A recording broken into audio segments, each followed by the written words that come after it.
2 minutes, I promise, guys. I do apologize. Sometimes my boundaries need to work on as well. Yes, Finesse, talk to me. Hey, how are you doing?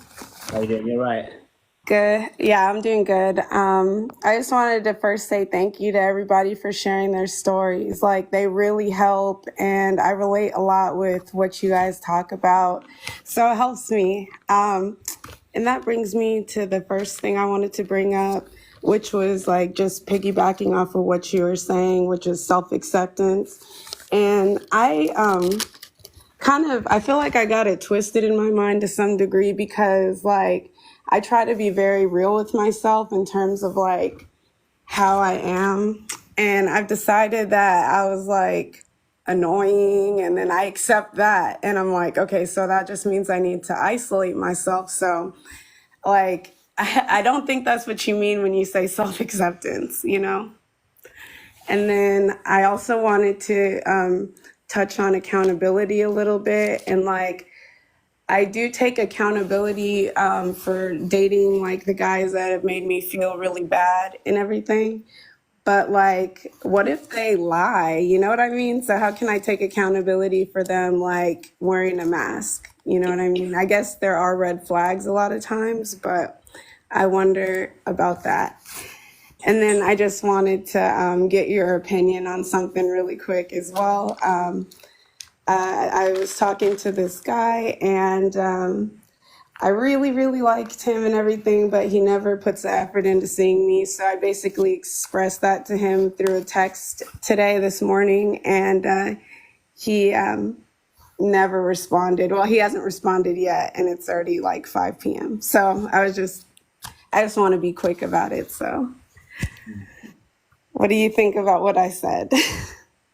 Well, okay. Well, Sorry. no, that's all right. It's all right. So the dude situation, I don't know if I had enough information to be able to even say 100%, but I think you might. I would say first of all was trust yourself and trust the judgment that you have. You know instinctively how you feel about that situation. You've got to start learning to listen to the inner voice that's telling you something real. If you're looking at, and by the way, if you're looking at the evidences, you're looking at several things happening and you're realizing it doesn't align with your needs. That's how you check. That's how you check to see someone's in alignment with you. You have to measure it up against your actual needs. So does that man meet your needs? Well, no, because he doesn't hang out with me as much as I'd want him to. So, Okay. All right. So you have to go through your list of needs and just kind of look at them and go, okay, does this person meet it? If they don't meet it, then you've got your answer for yourself. You know what I'm saying to you? And you don't need me to confirm it for you because you trust that your decision based upon the needs that you have is a concrete one. You know what I mean? So that's important to understand that. And someone said I should tell you straight. I often don't tell people straight because it doesn't change your narrative. This whole thing is about empowering people. And my coaching is always about empowering people. That's why we do this live here. I want you to be empowered. I want you to trust that you can make a decision. Because if every time the coach is the one telling somebody something, then what ends up happening to the person's agency? It's like, and especially if you're fearful avoidant, one of the biggest things of fearful avoidant is that they abdicate the accountability of making a choice. And they push it onto other people like, make a choice for me. Because they're afraid of making a choice because they're scared that if they make it, that, they'll get it wrong. Reality exactly. You can get it wrong, right? You can. And once you get it wrong, did the roof fail in? Did the roof get? Did the world end? No, you can choose another thing again. Today you might get it wrong. Okay, but tomorrow you're going to make another choice. So you listen to your instincts and measure up what he's doing as an action against what your actual needs are. Does it match? If not, you have your answer. You're right. Yeah. Second thing, you said about if people who lie. People who lie, right? Yeah. And taking accountability for like yourself with choosing guys, but like what happened, or can I take accountability for people lying to me and misleading me? No, you can never take accountability for anybody, whether they lie to you or not. You can't take accountability for anybody else but your choices. Okay. Now, except this person is James freaking Bond, and even James Bond can't lie that well, right? Unless this person's a top 1% narcissist who is so perfect with lying which everybody believes that they've dated that 1% narcissist, which most times they haven't, because when you actually ask them what were the red flags, they're like, okay, so well, there were a few red flags. If you start going down a list of there were a few red flags, just know they were never that good of a liar. But you were. The lie was you lied to yourself. So I'm not saying that you have to take accountability for anybody else apart from your decision making. Now, if you're telling me that they are part of that 1% of a liar where they are so good at lying that you never saw not 1 ounce of a red flag, then do you know what? By all means, don't even look at that situation. You know, it's on them completely. You know what I mean? But if we know that potentially there is aspects when we're looking at it and we're like, I can see where the red flags are now, right? That's where we take accountability to say, okay, next time I now know these red flags, I'm not trying to miss them. I'm not going to try and pass it off as anything else. And that's what comes with experience sometimes as well, right? So it's that aspect. Again, it's about empowering you to make that decision. So no, don't take any accountability for anybody else, whether they lie or not. Doesn't make a difference. You can only take accountability for the choices we are making. In fact, let me tell you a story, a quick one. I had a friend, who's no longer a friend. I had a friend who I trusted. We met, we were friends for a good, 2 years, right? But we were like brothers instantly. We went on holiday together.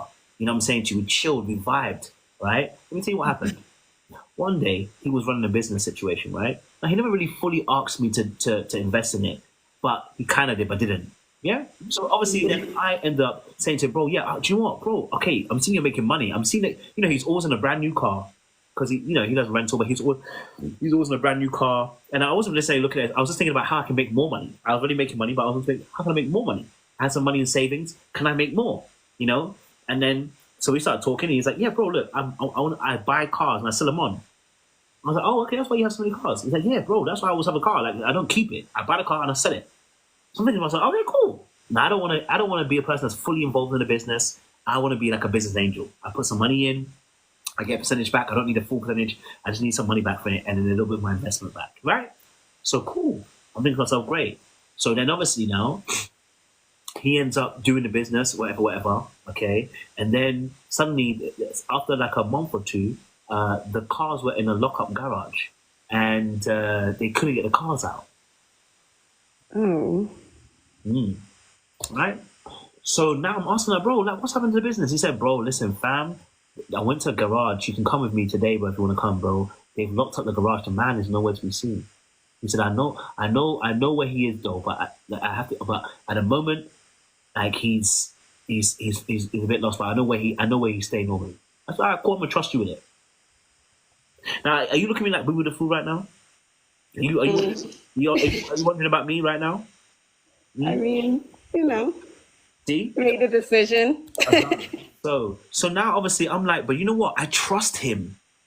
This has been my boy. I've gone on holiday with this brother.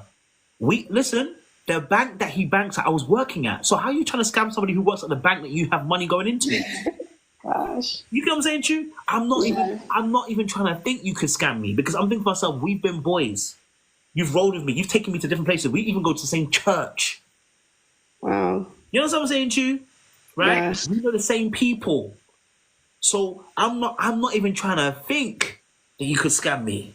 You know what I'm saying to you? I'm just thinking, this is a brother out here. So I'm going to give him what? The benefit of the doubt. And then it goes to 3, then to 4, then to 5 months. The money hasn't come back. This is a couple of grand, Couple of grand. Yeah. And then a situation happened. I'm trying to scam one of my friends. And I said to him, brother, I said, bro, I don't know. I said, bro, let me tell you this now. Listen, we've got a situation going on financially. But if you don't pay my friend's money back, I promise you, you'll see a different side to me. I don't mind people taking the mick out of me, but when I see my friends do it, I said, me and you, we will lose. You will see a different side. He ended up paying the person back. It took time a bit to it, but he paid the person back, right? And then I found out, like 6 months later, he said he had filed a police report, whatever, right? And I took about a month later before I decided to check. I was like, let me just check this. And I checked it, he hadn't filed it. Now, the question is, why did I not check the police report? Well, because I trusted him. I didn't think somebody could do that to me. Not someone I've rolled with, not someone I've gone on holiday with, not someone who's at the same church as me, not someone I have memories with, not somebody who has been like a brother to me. No way. They wouldn't dare. Right? So now, We're 6 months deep. And on the 7th month, I found out he's trying to go on holiday With your money. with my money. And not only has he been going on holiday with my money, he had been going to different events, taking different girls out with my money. Oh, Not just my no. money, several other people's money. Okay? So at the 7th month, when I'm now confronting him, I'm saying to him, bro, let me tell you this now. I said to him, bro, listen, you can go on holiday. But let me tell you this now, bro. Listen, I don't fight people for money. You understand what I'm saying to you? Mm-hmm. My friend's situation was a bit different, but I'm saying to me, I don't personally fight for my own money. I don't fight for it. If you decide you want to con me, it's me that was a fool. Go ahead and take the money. Enjoy it. That's what I said to him. I said to him, bro, listen, I'm not going to fight you, bro. I said, let me tell you this now. Enjoy the money, chop it, go on holiday, and enjoy yourself. I'm not going to fight for it. And I'm not going to ask for this money in the back anymore. I'm not going to do that. So after 7 months, the 8th month, I think it was a couple of days after, he came to me and he said to me, bro, why you just letting me go? I said, bro, I don't fight people for money. He's like, you don't hate me? I said, I'm not even trying to hate you. I've got no time for it. Can I be honest? It's not that I don't hate him. It's that I didn't even realize when it comes to situations like that, I go numb. I stop emotions. So I would think to myself, oh, I'm so Christian-like. I wasn't. I was numb. And that's how I was dealing with relationships. When pain hits, I go numb. I don't deal with the situation. So it looks like I'm being really just like, oh, just let it go. Like, no, I was being numb. So in that space, there's two things happening. I'm thinking to myself, I'm somebody who just doesn't want to fight for money and I don't want to have no issues. I think that's a good thing to do anyway, but it depends on where it's coming from. You see what I'm saying to you? Right? Yeah.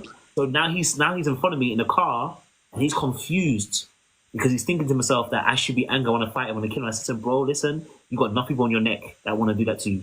I don't need to have that on you. I said, whatever you took from me, the Lord will surely replenish someday. You know what I'm saying to you? And maybe I needed to learn the lesson. Right. You know what I'm saying to you? So that's been a learning curve. Now, the question is, when you're looking at the situation, who do you blame? I mean, I blame myself. I mean, in your situation, I blame. Well, I mean, I blame you Yeah, you should. after the first couple times, or first couple months. Yeah, at some point you should have definitely. But it isn't your fault because he scammed you. But But it's my responsibility, right? yeah, We you know. trusted me. You see, when you go into business with somebody, you should be doing your due diligence. You don't know that person in a business sense. You might know them as a friend. Right. You don't know them in a business sense. I didn't know him in a business sense. I knew him as a friend, and even the friendship, I didn't even know him that well. You know what I'm saying to you? Right. And he lied to you about certain things, but you had opportunities to check up on these things and you didn't do your due diligence, as people are saying in the comments. And listen, if I did my due diligence, I would have found out he was a crook earlier on. I didn't do my due diligence. That's the point. I didn't do it because I wanted to trust him. But why should I think evil of somebody? You got what I'm saying? Exactly. When it's not about thinking evil of somebody, it's about doing due diligence, which is an actual respect for yourself. I didn't do that. I didn't want the hassle of doing it. I was like, no, I just got to trust people, So at that point, I looked so it's not that for what he did is what he did. But I'm saying for my life, he doesn't steward my life. Only I steward my life. So now I have to be accountable for the choice I made. I decided to ignore the fact that I didn't do the due diligence. I decided to ignore the fact that, you know what, I didn't check deeper and see these things. I decided these things. So whether he crooked me or not, I still had to take accountability for the fact that I was in that situation, because not everybody got conned, but I did. Yeah. And now after it happened, you're like, damn, I remember this, and this. And you know what? I didn't question it. I wasn't blindsided. I just decided not to see. Hindsight is 2020, huh? Absolutely. You know what I'm saying to you? And that's what I'm saying about these situations. That's exactly what I'm saying about these situations. You've got to do your due diligence. If you're going into business with somebody who's very, very shrewd and very about their business, why are you not go research? You cannot trust that person to the fact that they trust you their life. No, you are in control of your life. So at that point, when I'm dating, if I'm going to date somebody, right, I have to observe them, I have to watch them, I have to know what I need. If they're unwilling to meet those needs, you'll know early. You'll know early. You'll know early because that person, unless they be again a 1% narcissist, because even narcissists show themselves early. They do. They really do. They have these traits that tend to come out, right? And it's depending on what your boundaries are. Because what ends up happening is they do some stuff and you're like, oh, I just want to give them a grace. And you're like, why did you give them grace on that? Well, I don't know. I just want to, I'm a kind person. No. You soft. You need to be, when you're a person that lives a life of boundaries, people that break your boundaries, you get rid of them. Right. You know what I'm saying to you? So, and that's how I found myself in so many situations with women. Let me be real. I'm just gonna be real with you. This is not a boast. This is actually really bad. I didn't see it that way until I was more healed and God really had to change my mind on certain things. I had to grow. When I was in Egypt, and I call Egypt meaning it's a place I was being where I was, I was not Christian like. The amount of women that I dealt with that have boyfriends. Wow. So many of y'all. But when I say that this is not just a men thing, women do a lot, right? And I used to look at them going, and look at the woman and go, why do they do that? Why do they do that? And I realized to myself, nigga, why are you there? Why am I willing to deal with women who haven't got a man? I got self-esteem issues. Yeah. Oh, you don't realize you got self-worth issues. You thought you were killing it because you're taking someone's girl and it's like, oh yeah, it's me. No, you got self-worth issues. You got self-esteem issues. That's the point. And so now I have to take accountability for what situation I find myself. I can't now come out and say women are trash because I know I've dealt with women in a particular way. No, I must be accountable for the choices I am making. And that's just quintessentially what I'm saying to you. It's like, if you take that approach, you're more empowered. And if you find yourself in a place where you made a decision, it wasn't necessarily the right one, what's the work that we need to start doing so we can actually start making empowered choices? Yeah. You know what I'm saying to you? How can we take those choices? How can we do that? Do you know what I mean? Otherwise, you'll be stuck in a place where you're like, oh, it's always, then choices are always being made for you rather than you making choices. Yeah. I even told the guy this that I was talking to recently, no, you just make the decisions. I'll be happy with whatever. And I thought about it after I said it. And it was just something as trivial as like where we were going to eat. And, but I thought about like just the statement in general, and I was like, that's kind of how I am. So yeah, I definitely need to work on that. And listen, it's okay if you don't want to make a choice, like for instance, if it's like food or anything. It's more if you know let's say like we're having a restaurant and I ask you what you want to eat. You might that can be deferred. But if you know you want to go to a certain restaurant and you don't say it, you really want to go to a certain restaurant, you don't say it because you're almost kind of hoping that I'm going to guess it. That's when you start abandoning yourself. But the other situations, like I don't want to have to think about it. Like wherever you go, I'm happy, and you're genuinely happy. That's different. You're genuinely happy about going wherever it is, going with the wind. But there are certain things when it comes to relationships, like like for instance, how you want your life to look like, right? You don't want to have to. Let's say, for instance, you're somebody who says, "I never saw myself not working." That's a need. Like you not see yourself not working. Do you know what I'm saying to you? Bar like extreme circumstances, that's different. But in generally how you want to be in a relationship, if we're both healthy and working, you want it to work, then that's your need. You can't change that and be like, well, I'll be a stay-at-home mom now. No, because you never wanted to be that. And you're going to cause yourself more issues or them issues. Men will find a way to make that issue work. That doesn't mean it just do whatever you want to do. What I'm saying to you is like, men will respect the boundary and the standard and try to make it work and try to match that standard. So it's not about lowering it. It doesn't help anybody. It doesn't help the men because we don't actually, we like to strive for a bit more. So when you put your boundaries and when you say, this is my standard, we get excited.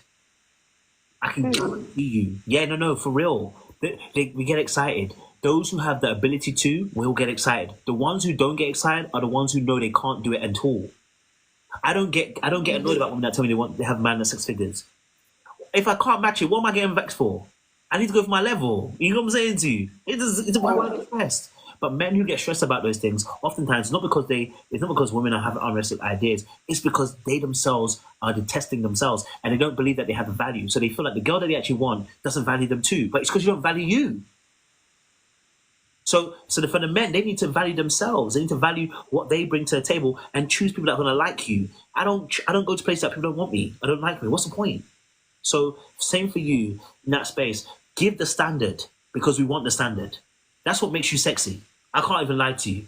When you don't have a standard, you are not sexy. I'm gonna be real with you. You're not beautiful, you're not sexy. At that point, the man just wants to use you. And that's me. You know what I mean? Stick to the standard. You are valuable and you are beautiful. Stick to the standard. If you don't want to use anymore, stick to the standard. Don't yield and don't shift it.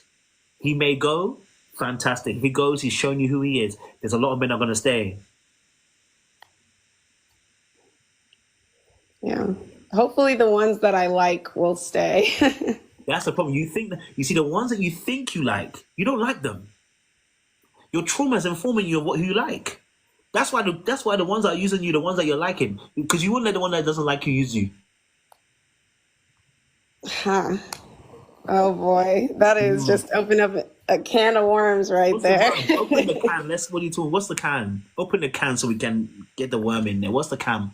Well, I noticed that my dating pattern is like I just go for, I don't know, the guy that's like I don't know, the cool guy that everybody likes, and then like, oh man, I hate to say it out loud and admit it, but it's just like the hot guy, and I feel like I'm being shallow. I'm not even gonna lie, No, you're not but sure.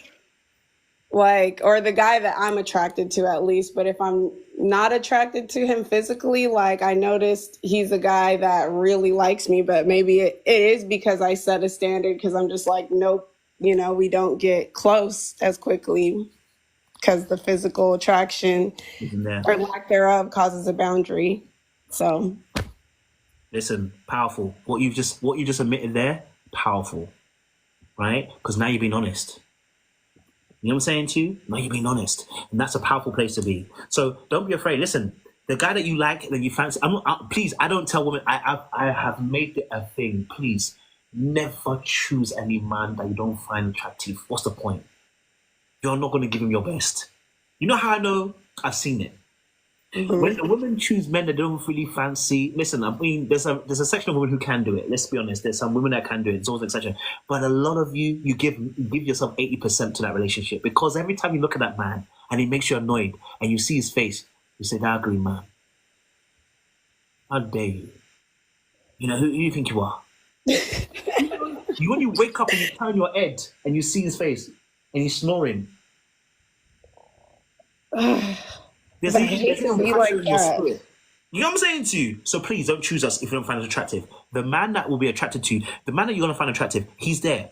Look, when you state your standards, he's going to be there. But yes, a couple of those men who are going to come that are cool, beautiful, good looking, handsome men, sexy men, the Mufasas, they are going to be there. But a lot of them are takers. They don't want you. They want what you can do and how you can fill them up and give them energy. Do you know what I'm saying to you? So you have to look past that. That good-looking man will be there, I promise you, right? And even your definition of good will begin to shift as you begin to see more value in you. The definition of what you think is good will begin to shift in men because as you start to be attracted to the physical attraction is important and that shouldn't change. But you will start to see people on another plane because as you value yourself on an emotional level, the men that also exhibit some of that emotional intelligence, you'll find yourself more attracted to those men too. So you actually start shifting how you look at men and how you value them in terms of your attraction. You get what I'm saying to you? They'll still be hot too, but they will just change a little bit. So all I'm saying to you is in that space that hold the boundaries as you're doing with the ugly men. I'm just gonna be honest with you. I'm gonna call them ugly because hold the line, okay? Hold the same line and hold the standards the same way you do for those men. Because your fear is if I don't hold it, the other good looking men, you've actually put them on a pedestal. Because what you're saying is, I believe they have so much value that if I do put up that boundary, they will leave. Good riddance, let them leave because they don't see the value in you. And that's okay. That's actually where the transaction begins to happen, where you start losing because they can sense that energy. The same way you can see a man and meet him and not even having, he doesn't even say anything. You can already smell the fact that he likes you so much. You really make power. It's the same way men, when they see you, they know they've got the power over you. So you have to hold the line. And holding the line, even if he sees that you know that you like him, the fact that you hold your boundaries and line, he will begin to respect it. You see what I'm saying? So don't be I like afraid to hold that line. The good man will come. Don't worry. Who looks like my faster for you? He will come. Don't worry. that. Yeah, man. I appreciate that. Love. Thank you for this so much. This is awesome. This is the best live ever. I appreciate you, man. Come on, we got you, man. We got you. Let me go back around to my people. Gobe, talk to me. What are you saying? You've been hearing us all night, and I appreciate you. What are you saying, sis? Talk to me. I know I've held you guys there for a long time, and I ain't really heard you. What are you telling me, sis? Hello, hey bro. No, it's all good. It's definitely like I love how the ladies are coming here to express themselves, being honest, being vulnerable, and releasing that guilt, that shame, and it's just a powerful, beautiful space to to be around. Because once you start sharing, you release, and then you could help someone else as well. So yeah, I relate to everything what everyone was saying, and just having your boundaries up. Boundaries are so